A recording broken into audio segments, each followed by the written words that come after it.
Honorable President of the Assembly, Excellencies, distinguished guests, ladies and gentlemen. It's a great honor. madaxweynaha golaha loo dhan yahay martida sharafta leh marwooyin iyo mudanayaal waxaa sharaf iyo nasiib ii ah inaan hadal jeedintan ka sameeyo golahan maanta oo ay ku beegan tahay sanad guuradii 75aad ee midnimadeenna nabadda horumarka iyo barwaaqada iyadoo ay muhiim inoo tahay inaan mar kale ballan qaadno sida ay nooga go'an tahay ku dhaqanka xeerka qaramada midoobey innaga oo wadar ogol ballaaran ku gaarayna iskaashi midaysan oo aan ka yeelano horumarka waara ee caalamiga ah ma jiraan wax ka muhiimsan wadar ogol iskaashi iyo ficilo hiigsi leh oo isku mid ah inta lagu guda jiro caqabadaha siyaasadeed bulsho iyo dhaqaale ee dunida ka jira ee uu horseeday cudurka safmarka ah ee corona. Where the world is challenged politically, socially and economically by the COVID-19 health pandemic. In assessing the way forward to achieving the agreed sustainable development goals by 2030 in the midst of the global COVID-19 pandemic. Si aan u qiimayno tallaabooyinka aan horay u qaadayno ee ku wajahan gaarista hadafyada horumarka waara ee higsiga 2030 ee inta lagu guda jiro safmarka corona waa inaan dib u qiimeyn ku sameynaa mustaqbalka aan dhammaanteen wada doonayno iyo nooca qaramada midoobeyda aan rabno in aan helno. Corona waxa uu ahaa cashar arxam daran iyo dhawaqii ugu dheeraa ee hurdada ka kiciyey baahida loo qabo iskaashiga caalamiga ah wax wada qabsi mug leh iyo go'aan wadareedyo looga hortegayo cudurkan. Koronaha ma garanayo xuduud, jinsiyad, rag iyo dumar sida dalalku u kala dhaqaale badan yihiin ama dadka dhammaanteen waxaan nahay dhibanayaal sidaasi darteed waa inaan helnaa xal wada jir ah oo bani aadamka ka badbaadiya cudurkan. Therefore, a unifying solution must be found to protect every human being from it. In Somalia, our government and people have worked closely together to mitigate the worst effects of the COVID-19 pandemic. Like most governments across the world, we prioritize the health of our citizens and did as much as possible to save lives. Somalia dawladdeena iyo dadkeena waxa ay u wada shaqeeyeen si dhow oo ah sidii ay uga hortagi lahaayeen saameynta ugu xun ee cudurka koronaha sida dawladaha kale ee caalamka waxaan hortiminta siinay caafimaadka muwaadiniinteena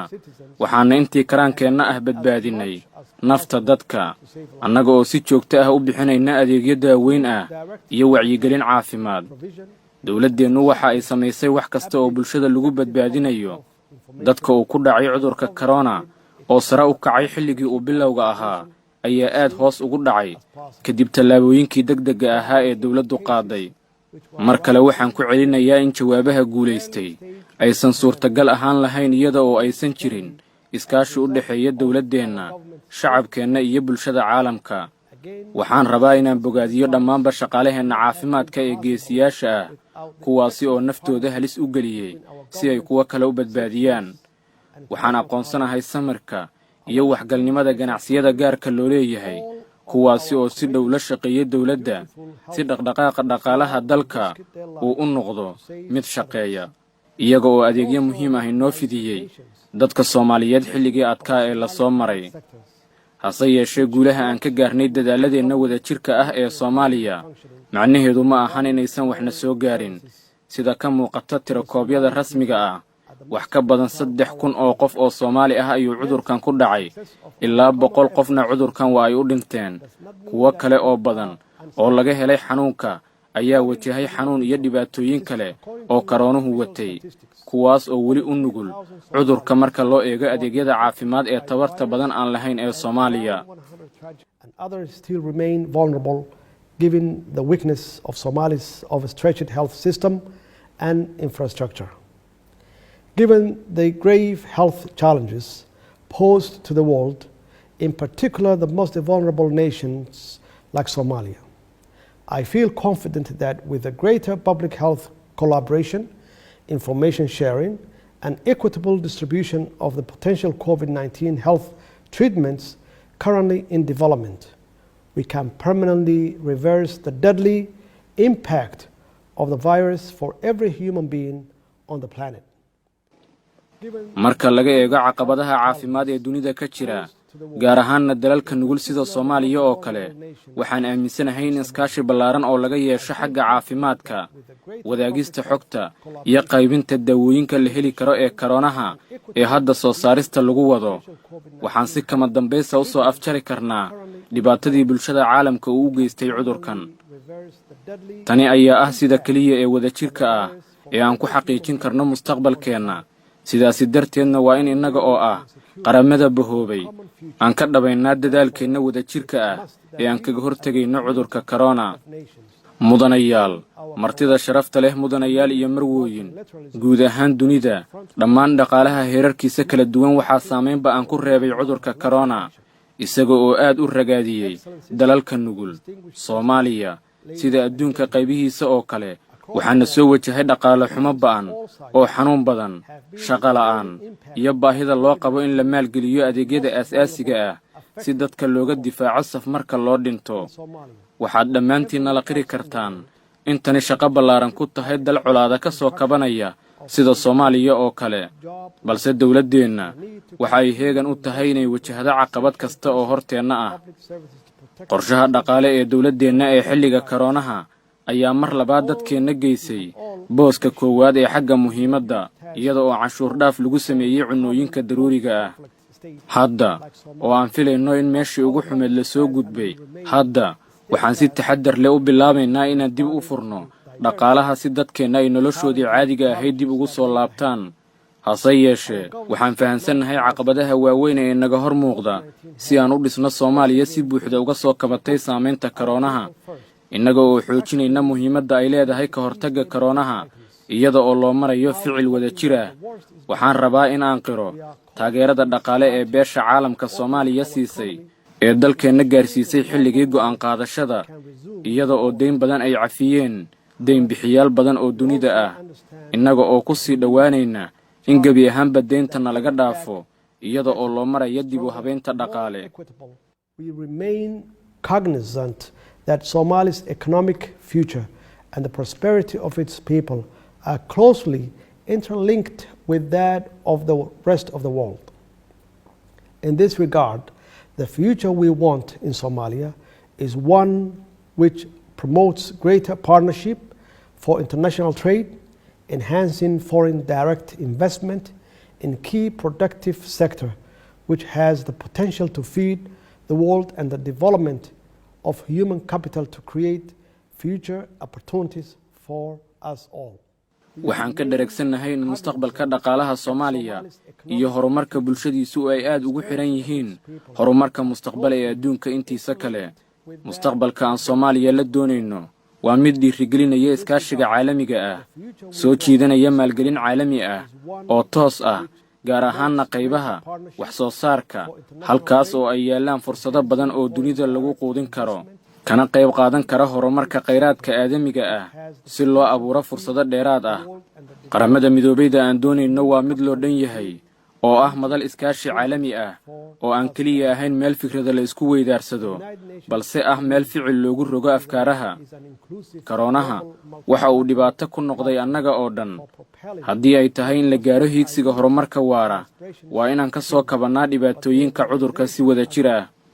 mudanayaal martida sharafta leh marwooyin iyo mudanayaal qalalaasaha adduunka ka dhaca sida koronaha oo kale waxaa laga dhaxlaa fursado iyo caqabado ay tahay in laga gudbo dhammaanteen waxaan aragnay dhibaatada caafimaad iyo tan dhaqaale ee uu keenay safmarka kuwaas oo aan weli dareemayno lana noolnahay ma jiro dal xitaa haddii uu wax kasta haysto ka badgelay cudurka hase yeeshee iyada oo xanuunka iyo dhibaatada aan ka wada simannahay haddana waxaan ka baqayaa in farqiga u dhaxeeya dalalka horumaray kuwa soo koraya iyo kuwa tabarta daran in uu sii ballaaran doono tani waa arrin ay tahay in laga fogaado maadaama ka gudbista caqabadaha taagan sida amni xumada isbeddelka cimilada faqriga iyo sinaan la'aanta kuwaas oo dhammaantood dunida ka sii abuuraya kala fogaansho guud ahaan adduunka waxayna tahay in la yeesho iskaashi lana qaado tallaabooyin wadajir ah iyo ficillo horseedi kara in hiigsiga horumarka waara uu noqdo mid miro dhal ah Somalia is working through and with the UN to create a better future for Somalia and the world. We are taking the lead in delivering development to our people and working with our valuable international partners to ensure we rebuild a domestic, inclusive, democratic, inclusive and economically. Soomaaliya waxa ay ka shaqaynaysaa lana shaqaynaysaa qaramada midoobey sidii mustaqbal wanaagsan loogu abuuri lahaa Soomaaliya iyo dunida inteeda kale. Waxaan kaalin hormuuda ka qaadanaynaa in dadkeena ay gaaraan horumar innaga oo wada shaqayn la yeelanayna bahwadaagta caalamka ee waxgalka ah si aan u dhisno Soomaaliya dimuqraadi ah dhaqaale horumarsan leh inclusive and economically prosperous Somalia. Despite the challenge of COVID-19, we are still working hard to undertake inclusive national elections where the Somali people can determine their future. We are firmly committed to promoting and instilling a strong tradition of democracy and accountable governance which services the Somali people first and foremost. Inkasta oo caqabada naga qabsadeen safmarka koronaha waxaan weli ku howlanahay ka shaqaynta hanaan doorasho oo loo dhan yahay taas oo dadka Soomaaliyeed ay go'aan ka gaari karaan mustaqbalkooda. Waxaan naga go'aan inaan meel marino oo aan xoojino dhaqanka dimuqraadiga ah iyo dawlad lala xisaabtami karo taas oo u adeegta shacabka Soomaaliyeed. Waxaan sidoo kale si guuli ku dheehan tahay u jabinay dhibaatada argagixisada caalamiga ah iyada oo iskaashanayaan ciidamadeena geesiyaasha ah iyo ciidanka AMISOM iyo bahwadaagta dalalka kale si dunidu ay u noqoto meel nabdoon. Waxaan ku kalsoonahay in dadaalada dawladdeena iyo taageerada joogtada ah ee beesha caalamka Soomaaliya inaysan kaliya ka hortagi doonin halista koronaha ee ay sidoo kale gacan weyn ka geysan doonto iskaashiga caalamiga ah ee dunida looga dhigayo meel wanaagsan adkaysi badan oo ah meel dadka ay u wada siman yihiin iyada oo mustaqbalka la eegayo. Waxaa muhiim ah in aan gaarno hiigsiga horumarka waara ee qof kasta ee muwaadin ah ee dunida ku nool. Ma yeeli karno inaan qof ka tagno. Tani waxa ay micnaheedu tahay in qaramada midoobey inay dardar gelisaa garab istaagga dalalka iyo bulshooyinka nugul. Qaramada midoobey waxa ay taasi ku samayn kartaa in la caawiyo horumarka dalalka iyo shakhsiyaadka iyada oo loo marayo habraacyada xoojinta hay'adaha dawliga ah, isweydaarka aqoonta iyo maalgelinta kheyraadka aadamiga ah. Kuwani waa maalgelin waqtiga ah oo ka qayb qaadan kara ciribtirka fakhriga iyo abuurista fursado hor leh. Gunaanad qaramada midoobey iyo bahwadaagta qaramada ee xubnaha ka ah waa inay iskaashi cusub ka yeeshaan sidii looga hortagi lahaa cudurka koronaha. Waa in sidoo kale uuna dhex maraa xiriiro iyo macaamil togan oo aan ku abuurno mustaqbal wada jira oo ku dhisan barwaaqo kaasi oo ku qotoma nooca qaramada midoobey ee aan doonayno in aan helno iyada oo tani laga ambaqaadayo. Soomaaliya waxa ay dib u qiraysaa sida ay uga go'an tahay iskaashiga caalamiga ah ee looga hortagayo dhammaanba caqabadaha iyo dhibaatooyinka jira iyo sidii looga faa'iidaysan lahaa fursad kasta oo lagu abuuri karo duni nabdoon oo sinaani ka jirto. Mahadsanidin dhammaantiin. In this regard, we in Somalia reaffirm our commitment to multilateralism to overcome all common obstacles and to capitalize on every opportunity to create a better, safer and equal world. I thank you.